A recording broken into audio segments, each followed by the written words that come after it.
السلام علیکم ورحمۃ اللہ وبرکاتہ۔ ان الحمدللہ والصلاۃ والسلام علی رسول اللہ، اما بعد۔ محترم ناظرین اکرام، الحسان اردو چینل میں آپ کا خیر مقدم ہے۔ آج کی مجلس میں ایک سوال ہے۔ سوال یہ ہے، قربانی کیا جیب ہتیا نہیں ہے؟ آج کل اسلام دشمن عناصر اس پر بڑا اعتراض کرتے ہیں کہ مسلمان قربانی کیوں کرتے ہیں۔ حج کے موقع پر لاکھوں جانور ذبح کر دیے جاتے ہیں، قربانی میں اور پوری دنیا کے اندر مسلمان لاکھوں جانور ذبح کر رہے ہیں، اور اس کے تعلق سے پھر باتیں بنائی جاتی ہیں کہ اسلام جو ہے نردئی مذہب، دیا نام کی کوئی چیز نہیں۔ اس طرح کے بہت سارے اعتراض قربانی کو لے کر کیے جاتے ہیں دشمنان اسلام کی طرف سے۔ لیکن آپ کو معلوم ہونا چاہیے، قربانی مسلمان جو کرتے ہیں یہ اللہ رب العالمین کے حکم سے کرتے ہیں۔ اللہ رب العالمین نے قربانی کا حکم دیا ہے، اور یہ قربانی اپنے جان کی، مال کی، اپنی دولت کی، ساری چیزوں کی ہوتی ہے۔ یہ کوئی دنیا کا فائدہ حاصل کرنے کے لیے قربانی نہیں کی جا رہی، بلکہ یہ اللہ رب العالمین کا حکم بجا لانے کے لیے قربانی کی جاتی ہے۔ اور جو اعتراض کرتے ہیں وہ اصل میں علم سے واقف نہیں۔ دنیا کے جتنے بھی مذاہب پائے جاتے ہیں، ہر مذہب میں قربانی کا، بلی کا، جانوروں کے مارنے کا اور انہیں کھانے کا ذکر موجود ہے۔ کوئی بھی مذہب اس طرح کا دنیا میں نہیں پایا جاتا جس میں جانوروں کے کھانے یا قربانی وغیرہ کا ذکر نہ ہو۔ ہمارے یہاں ہندوستان میں جو سب سے پرانا ویدک دھرم ہے،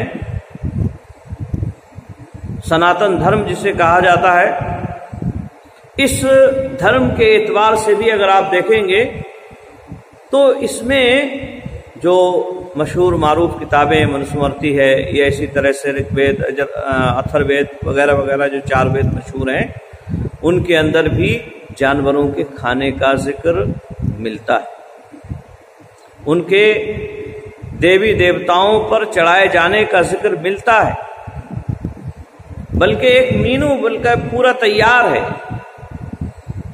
کہ اگر کوئی بلی میں مرغی ذبح کرے گا، قربان کرے گا، بلی دے گا تو اس کا کتنا اجر و ثواب ملے گا، بکرا اگر ذبح کرے گا تو اس کا کیا اجر و ثواب ہے، یہ اسی طرح سے اونٹ اور ہرن، یا اسی طرح سے گائے ذبح کرے گا تو اسے کتنا اجر و ثواب ملے گا۔ یہ پوری ساری تفصیل وہاں موجود ہے، آپ کو ملے گی ان ویدوں میں یا اس منوسمرتی میں جو مشہور کتابیں ہندو دھرم کی، ان ساری میں یہ چیزیں ملیں گی آپ۔ اور پھر جانوروں کے شکار کے قصے تو بہت مشہور ہیں، اور راجہ دشرتھ نے ہرن کو مارنے کے لیے جو تیر چلائے تھے، سروڑ کے لگے اور وہ انتقال کر گیا۔ ماں باپ نے بد دعا دی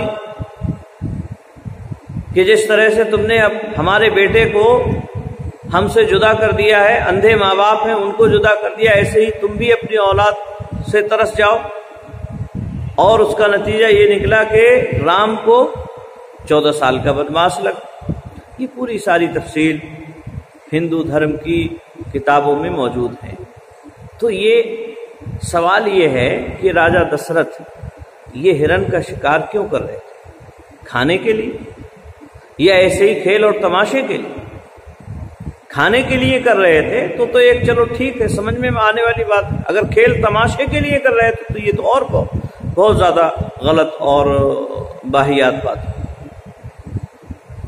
کہنے کا مطلب یہ ہے کہ ہندو دھرم میں بھی جانوروں کے کھانے کا، شکار کرنے کا اور بلی دینے کا، قربانی کرنے کا شرائط میں جانوروں کو قربان کرنے کا ذکر موجود ہے، اور آج بھی یہ سلسلہ جاری ہے۔ ایسا نہیں ہے کہ آج یہ نہیں ہوتا، آج بھی یہ سلسلہ جاری ہے۔ تو یہ کوئی ایسی بات نہیں ہے جو صرف اسلام میں پائی جاتی ہے، اور اسلام میں بھی جو طریقہ بتلایا گیا ہے جانور کو ذبح کرنے کا، وہ دیگر مذاہب کے مقابلے میں بہت ہی رحیمانہ ہے۔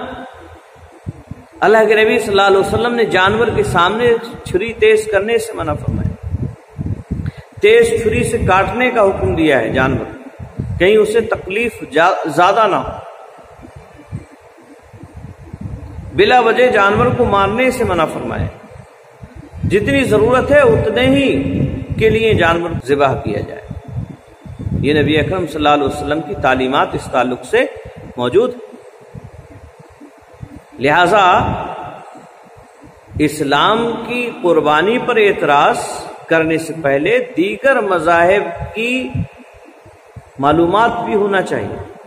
تمام مذاہب، شاید ہی کہ کوئی ایسا مذہب ہوگا جہاں جانوروں کے کھانے کا ذکر موجود نہ ہو۔ لہذا جو اعتراض کرتے ہیں وہ ناواقف ہیں، گویا کہ پوری انسانیت، سارے انسانوں کا اس بات پر اجماع اور اتفاق ہے، سارے مذاہب کا اس بات پر اجماع اور اتفاق ہے کہ جانوروں کو قربان کیا جا سکتا ہے، انہیں کھایا جا سکتا ہے، صرف اسلامی نہیں۔ تو جو اعتراض کرتا ہے گویا کہ وہ ان تمام لوگوں کو ٹھکرا رہا ہے۔ اور پھر جو اعتراض کرنے والے ہیں انہیں معلوم ہونا چاہیے کہ اللہ رب العالمین نے یا ایشور اور گاڈ نے ساری چیزیں انسانوں کے لیے بنائی ہیں، جتنے بھی چیزیں ہیں وہ عامل ہیں یا معمول ہیں، تو انسان عامل ہے اور ساری چیزیں اسی کے لیے بنائی گئی۔ کچھ جانور کھانے کے لیے بنائے گئے، کچھ حفاظت کرنے کے لیے بنائے گئے، کچھ سے اور جو دوسرے کام ہیں ڈھونے اور لے جانے کے سواری کے لیے بنائے گئے۔ تو اس طرح سے یہ ایک نظام چل رہا ہے،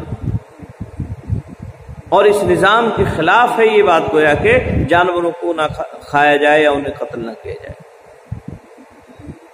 اسی طرح سے ایک بات اور یاد رہے کہ انسان کے جسم اور جو دانت ہیں ان کی ساخت بھی اس بات کی وضاحت کرتی ہے کہ انسان گوشت خور ہے، ماشہاری ہے انسان، کیونکہ جانور جن کا جو گھاس کھاتے ہیں ان کے آگے کے دانت ہوتے ہیں، صرف ان کی یہ نوکیلے جو دانت ہیں وہ نہیں ہوتے، اور جو گوشت کھانے والے جانور ہیں ان کے سامنے کے دانت نہیں ہوتے اور ان کے نوکیلے دانت ہوتے ہیں، ان سے گوشت اور ہڈی وغیرہ چباتے ہیں۔